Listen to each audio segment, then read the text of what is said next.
I was sitting on the couch in the living room, the kind of Saturday afternoon where the light outside slanted through the windows, just enough to make the room feel like it was in a quiet kind of suspended animation. The kind of day that made you want to close your eyes and just breathe in the peace.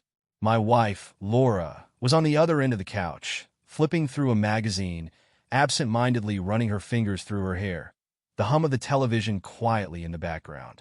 We hadn't been out in a while, been so wrapped up in life, in work, in the routine of things that we'd almost forgotten what it felt like to go out together, to feel like a couple again. That's when the phone rang. The screen lit up with the name Brian, my brother, my legal partner. He ran the financial side of the company, while I handled the day-to-day operations. He was more than a brother to me. He was a business partner, someone I trusted without question. But the way his name flashed on the screen, something about it felt like an intrusion on this peaceful moment.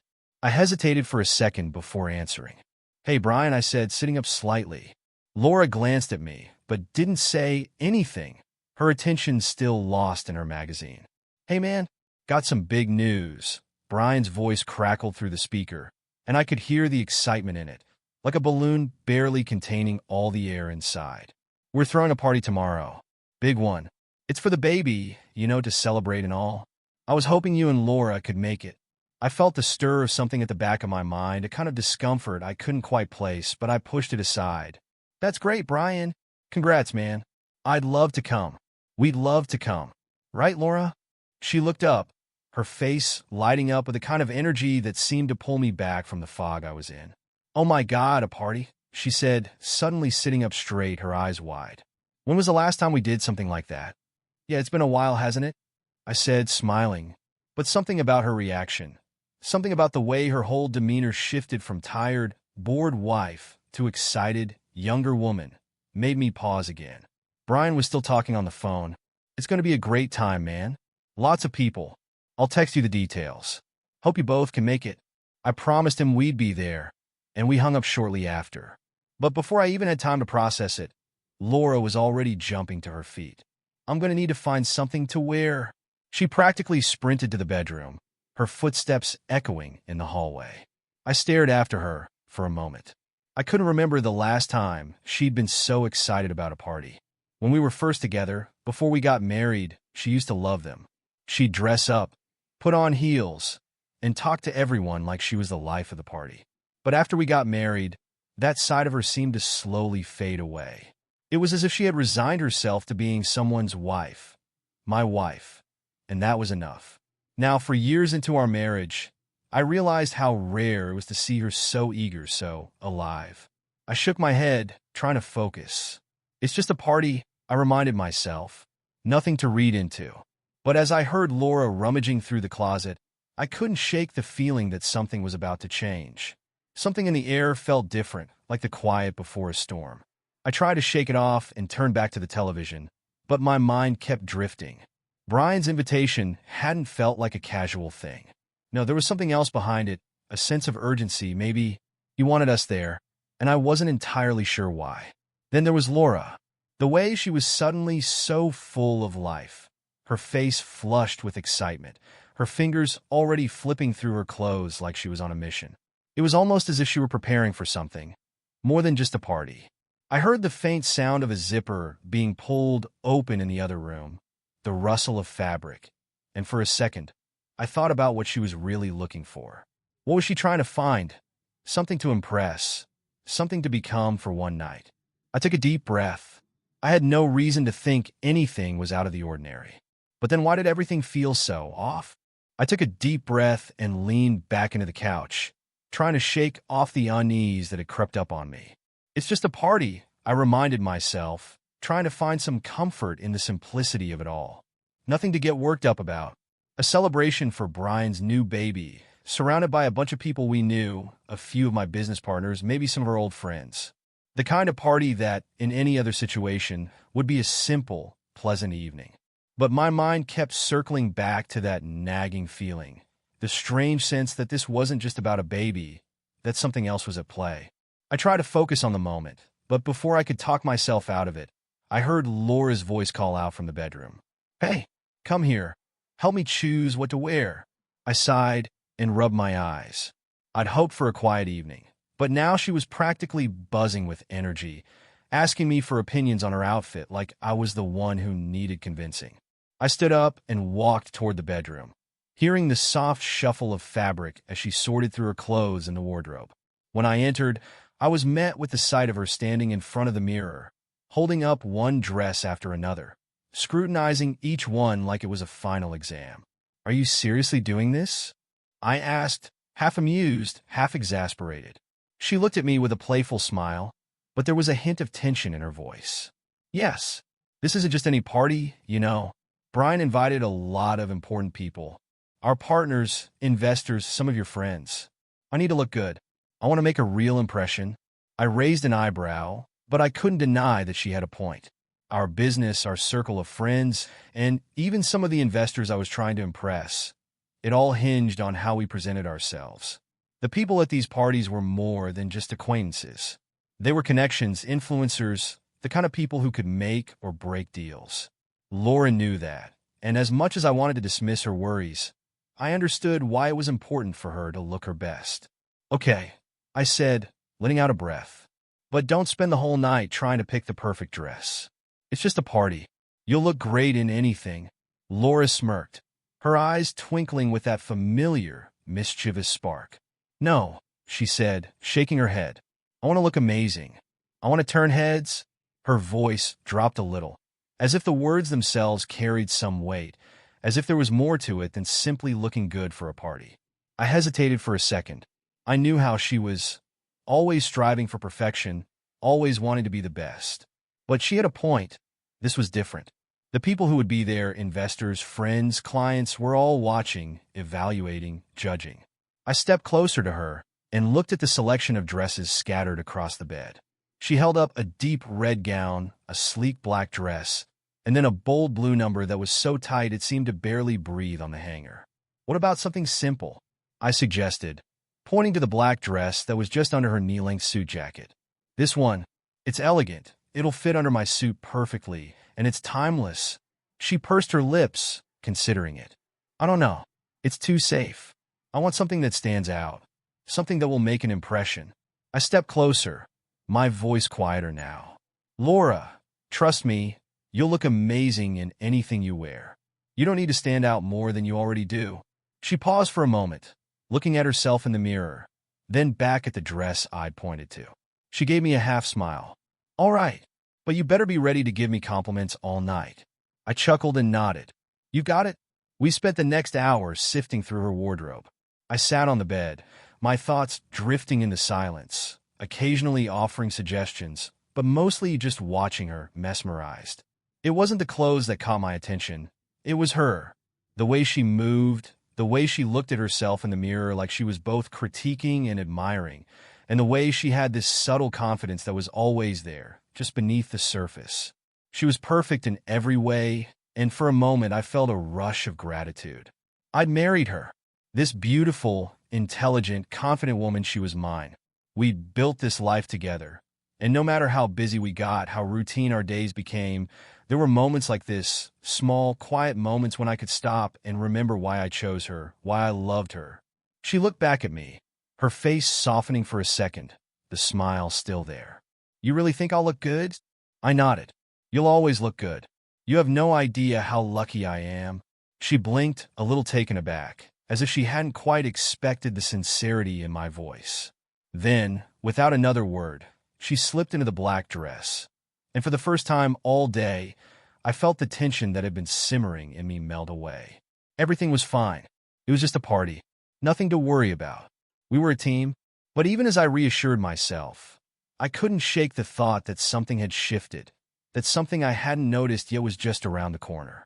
And no matter how much I tried to convince myself it was nothing, I couldn't ignore the nagging feeling that I might be walking right into something I didn't see coming. But for now, I let the moment hold me.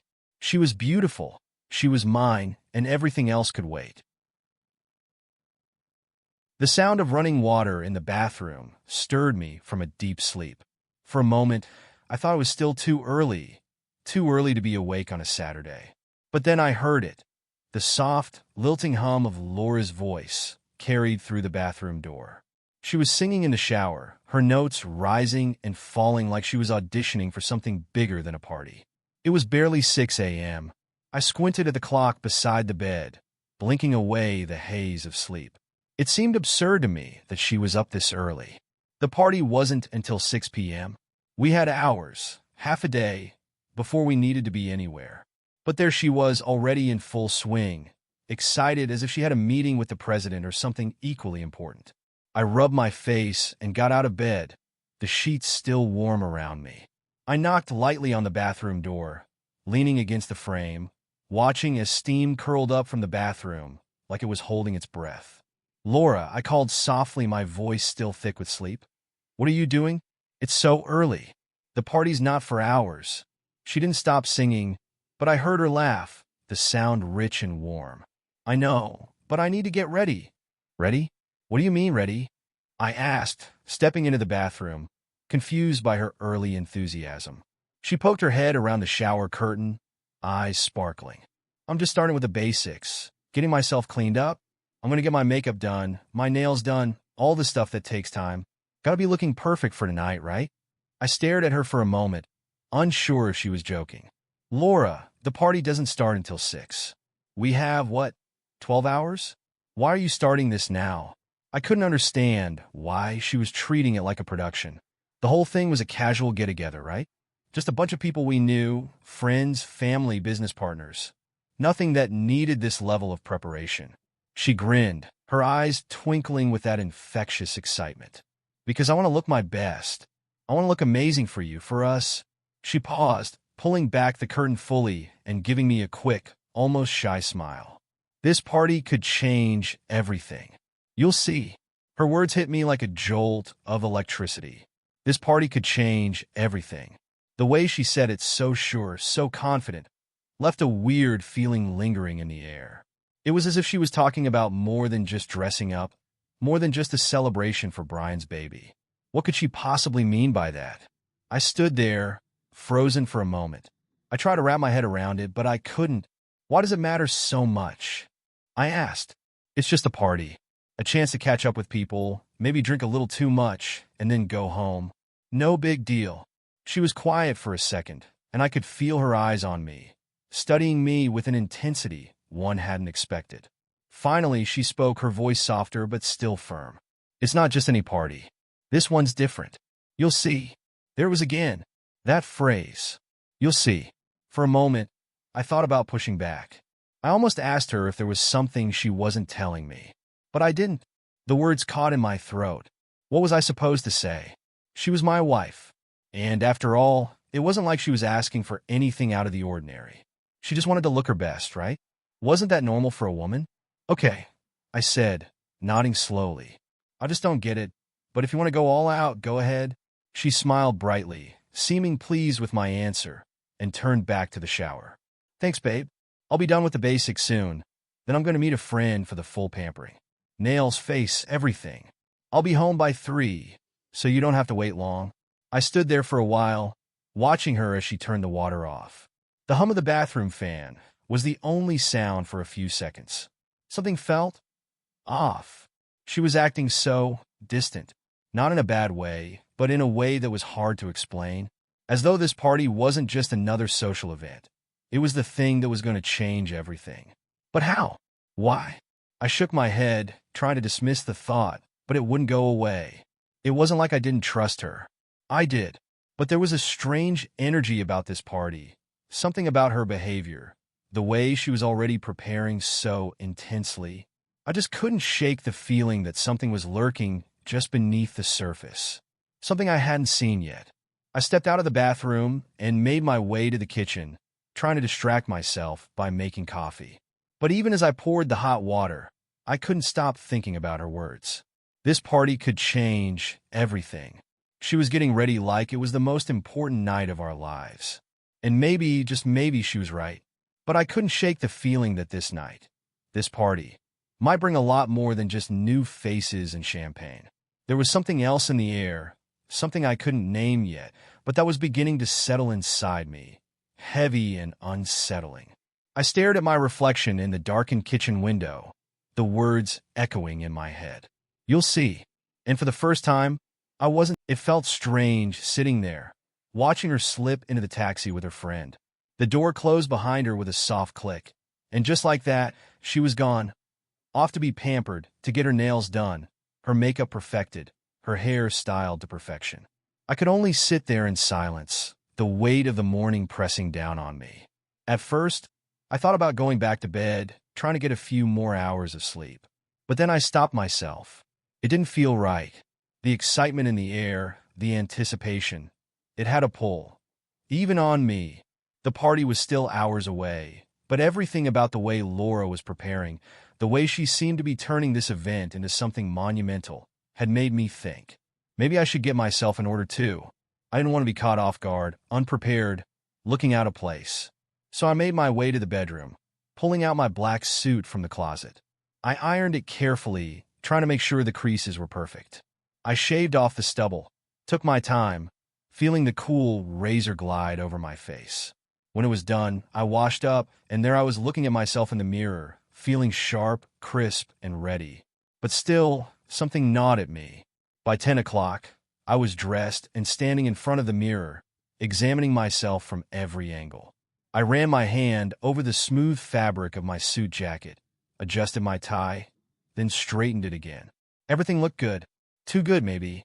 I didn't even know what I was waiting for. For a moment, I felt lost. What was I supposed to do now? The time stretched ahead of me, empty and endless. I had nothing to do but wait. I could feel the tension building inside me, the unease that I hadn't been able to shake off all morning. So I waited. By 3 o'clock, I heard the sound of the front door opening, followed by the soft click of her heels as she stepped inside. My heart skipped a beat, and I stood frozen, uncertain, until I heard her voice call from the hallway. "I'm home." And then she appeared. I don't know what I expected, but it wasn't this. The moment I saw her, I paused, almost unable to believe my eyes. Laura was standing there, framed by the doorway, her beauty nearly knocking the wind out of me. She was wearing a sleek, black dress that hugged her curves perfectly, the neckline low enough to be alluring, yet still elegant. Her makeup was flawless, subtle, but it highlighted her features in a way that made her look otherworldly. Her hair was done up in loose waves, soft and cascading over her shoulders. She looked like she had stepped out of a dream. It took me a moment to even process it, to understand what I was seeing. For a split second, I didn't even recognize her. "Wow," I said, my voice thick with awe. She smiled, her eyes sparkling. "Do you like it?" I couldn't answer at first. I just stepped toward her, my heart racing again, and before I knew it, I was kissing her. It was quick, but intense, and it felt like I was falling in love with her all over again. I didn't want to pull away, but I did, just enough to look at her face. I was breathing harder than I should have, caught in the whirlwind of how she looked, how she felt in my arms. "See how you are?" she said with a teasing smile. "You're not too bad yourself." I laughed, still a little stunned by her transformation. "I didn't expect you to be this beautiful. You look incredible." She tilted her head, her eyes narrowing playfully. "Well, I told you," she said, her voice teasing, but with an edge of something I couldn't place. "Everyone will fall down in front of me because of my beauty." She said it with such confidence, almost as if she was daring me to disagree. But instead of making a joke back, something in me shifted.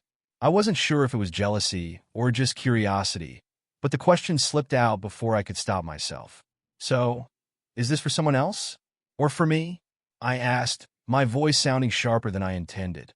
She froze, the smile faltering for a split second. Her eyes widened, her expression paling as though I had just said something I shouldn't have. "What do you mean?" she stammered, her voice suddenly cold, like a veil had dropped over her warmth. I could feel my heart skip a beat. The words didn't sound like me. What was I doing? Why had I asked that? But the tension in the air thickened, and I couldn't take it back. "You misunderstood," she said quickly, her voice tight, her eyes wide. "I'm doing this all for you." I saw it then, the shift in her expression, the way she became smaller in front of me, as if my words had caught her off guard. It wasn't the answer I expected. It wasn't the reassurance I thought I'd hear.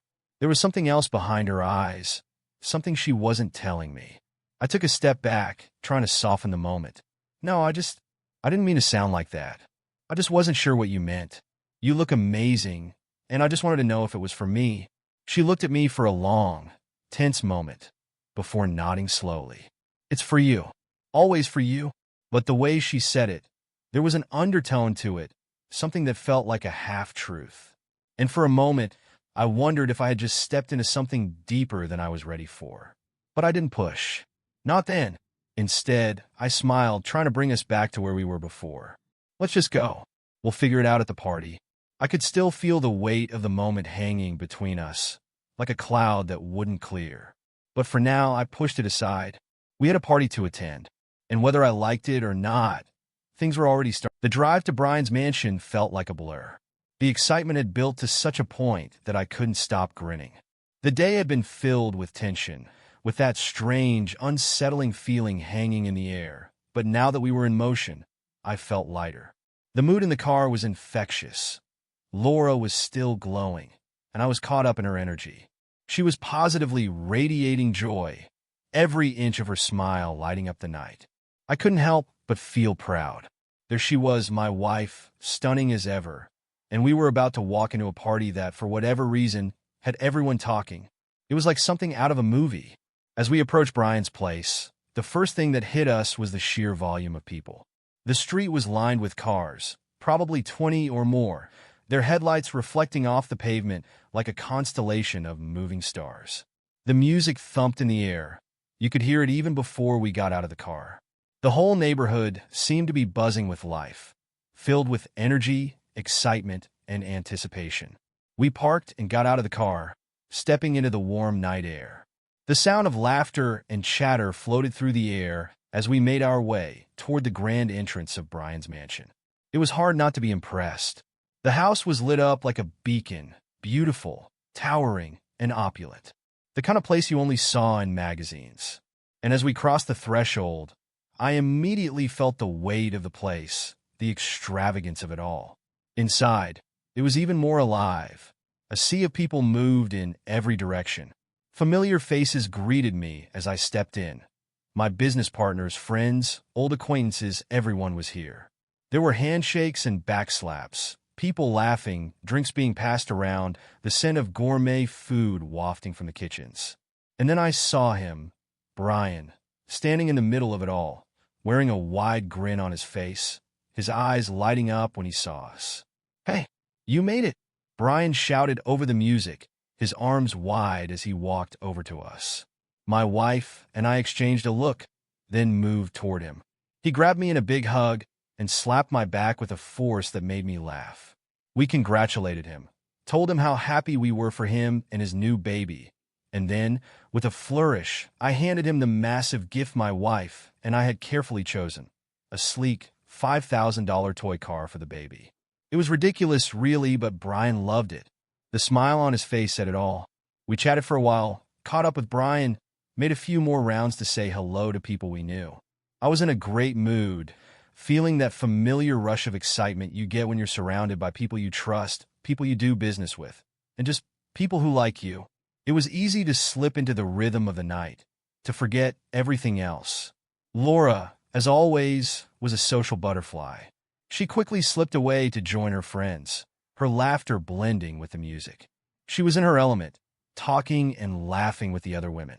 She fit right in as she always did, and I was left to float between groups of men, my business partners, old friends, and a few new faces I didn't recognize.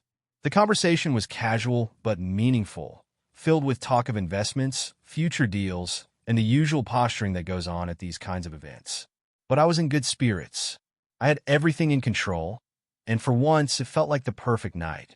I could hear the sound of the pool in the background, the water splashing softly as people swam or dipped their feet in. The vibe was relaxed but fun, and I made my way toward the back of the house, towards the pool. As I approached, I noticed a few people lounging on the patio, cocktails in hand, and the sight of the water shimmering under the lights made me pause. It felt like the party had reached its peak. Everyone was letting loose, everyone was happy, and I felt like I was finally in the moment. I threw my jacket over a chair and rolled up my sleeves, ready to get in the water. It was warm, The night still thick with summer heat, and the splash of water from the pool was inviting. I was about to step in when someone tapped me on the shoulder. I turned to see a familiar face from one of my business ventures, Greg, one of the partners from a project we'd been working on for months. "Hey man," he said, his voice jovial. "Good to see you here. You doing all right?" "Everything going well with the business." We started talking, and before I knew it, the conversation turned to deals and investments. It was easy to get lost in the business talk like I always did, but I was still aware of everything around me. I glanced toward the patio and saw Laura laughing with a few of her friends. She looked radiant, but something else caught my eye. There was a man talking to her, standing a little too close for comfort. He had his hand on her arm, leaning in as if they were sharing a private joke.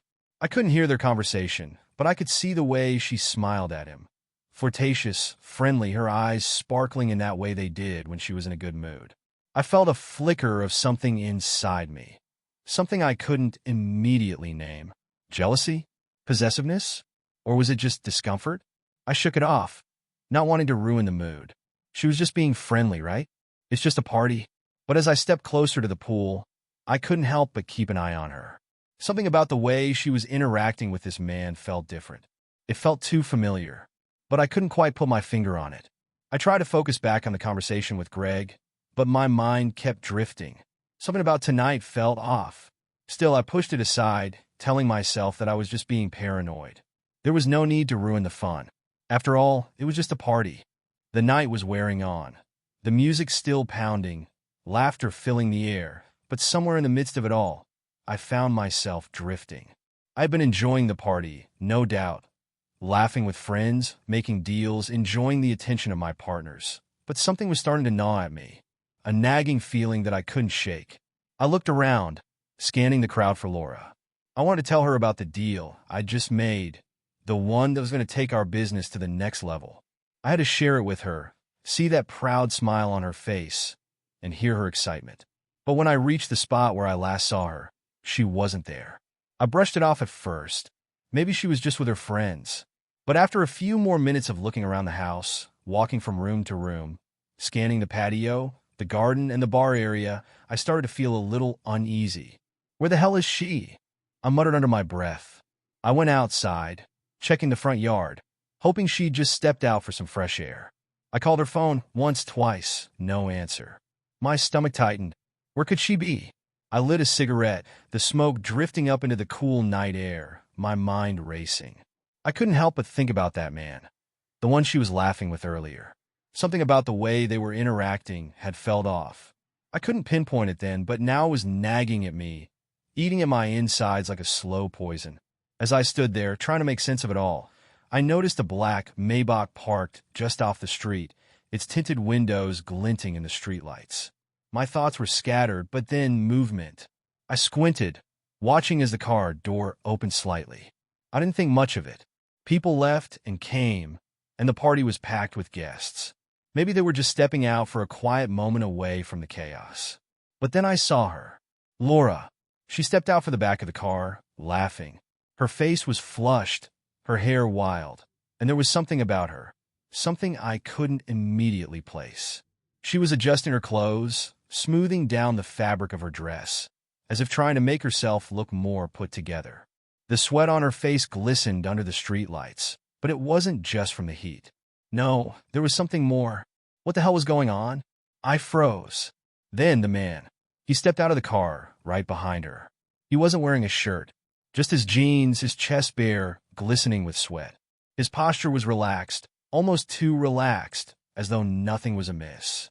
But the sight of him, the way he walked out from behind her, it hit me like a cold slap across the face. A sudden surge of rage flooded through me. I didn't even think. I just moved. "Laura!" I yelled, my voice cutting through the night air. She turned toward me, her eyes wide in shock, as if she didn't expect me to be there. But before she could even open her mouth, I was already charging toward them. The man's eyes flickered briefly to me, but he didn't move fast enough.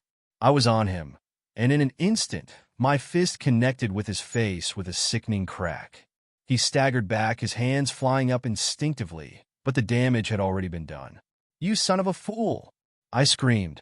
"What the hell did you do to my wife? What the hell were you doing in that car? The words came out ragged, frantic. My heart was pounding in my chest, and I couldn't see straight through the red haze of fury. My vision blurred, everything felt like it was closing in on me. Laura stood there, her hands raised, her face pale and confused, her eyes wide with panic. Stop, stop. Please, just... But I didn't hear her. I was too far gone. Then she said it. The words hit me like a gut punch. We just had a little fun. In the car. That's all. She said it so casually, as if it was nothing, as if it was something normal, something she had every right to do. The world around me seemed to slow down, and I couldn't breathe. For a second, I thought I was going to choke on the weight of it, the betrayal. You what? I couldn't understand it. How could she say that so nonchalantly? How could she just throw it out there like it didn't matter? Before I could react, people started running toward us, drawn by the noise of my shouting. Brian was one of the first to reach me, his face a mix of confusion and concern. What's going on? What happened? He asked, his voice low, unsure of what was unfolding in front of him. I barely registered his question.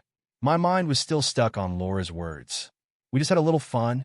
She cheated on me, I said, my voice cracking as I looked at Brian, the anger now mixing with pain. She cheated on me in that damn car. And now she's standing here like nothing happened. Brian stepped back, his eyes widening in shock. Wait, what? Are you sure? I'm sure. I shouted. I saw it. I saw them both. She came out of the car with him, laughing, adjusting her damn clothes. What do you think it means? The realization seemed to hit Brian in slow motion, his face draining of color. He didn't know what to say. He stood there, stunned, not knowing whether to console me or to step away. I didn't care.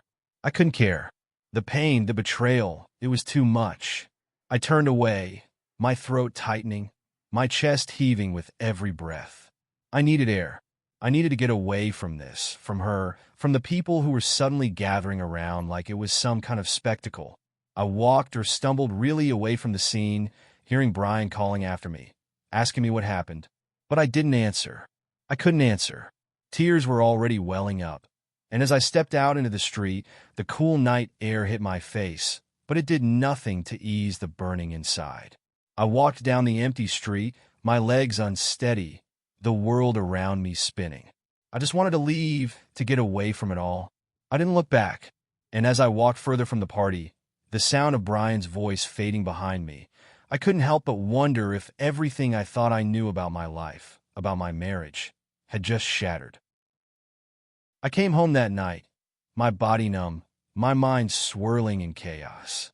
I didn't remember much of the walk back. The anger, the hurt, it had consumed me. I couldn't stop thinking about the image of her, my wife, laughing with that man coming out of that car. Her face so flushed, so alive, and the way she had casually told me, we just had a little fun. Fun! She said it like it was something so trivial. Like it didn't matter. Like I didn't matter. By the time I stepped inside the house, everything felt hollow. I dropped my keys on the counter and just stood there in the foyer, staring at the floor. The silence of the house felt like it was suffocating me. The scent of Laura's perfume was still in the air, but it made me gag. I wanted to scream. I wanted to break something. And I did. I didn't care anymore. I went straight for the glass vase she loved so much, the one she'd gotten as a gift years ago, the one that had sat on the mantel like it was some sacred relic. I grabbed it without a second thought and slammed it against the wall. The sound of shattering glass rang through the house, and it felt like a release. But it wasn't enough. I moved from room to room, tearing through the house, throwing things to the floor. Cups, frames, anything that had her name on it, anything that reminded me of her. I shattered the porcelain awards she'd kept on the bookshelves, one she'd worked so hard for. They had always meant something to her, but tonight they felt like symbols of everything I hated. I tore through everything, my hands shaking, my chest heaving, my mind racing. Nothing was sacred. I didn't care about her things anymore, because it didn't matter. She had destroyed everything that I cared about. The marriage, the trust, us. By the time I was done, the house was a disaster. The floor was littered with broken glass, torn fabric, shattered memories. I stood in the middle of it all, panting, my body trembling. It wasn't enough. I needed to leave. I needed to get out of there, away from the wreckage I just made, away from her. I packed my things quickly, throwing clothes into a suitcase, grabbing my papers, my files. The thought of staying in that house any longer made my skin crawl. I didn't think twice about it. I grabbed my keys, slammed the door behind me, and drove straight to my office. The next morning, I filed for divorce. It was like ripping off a Band-Aid. Fast, clean, no second guesses. I didn't want to listen to her plead.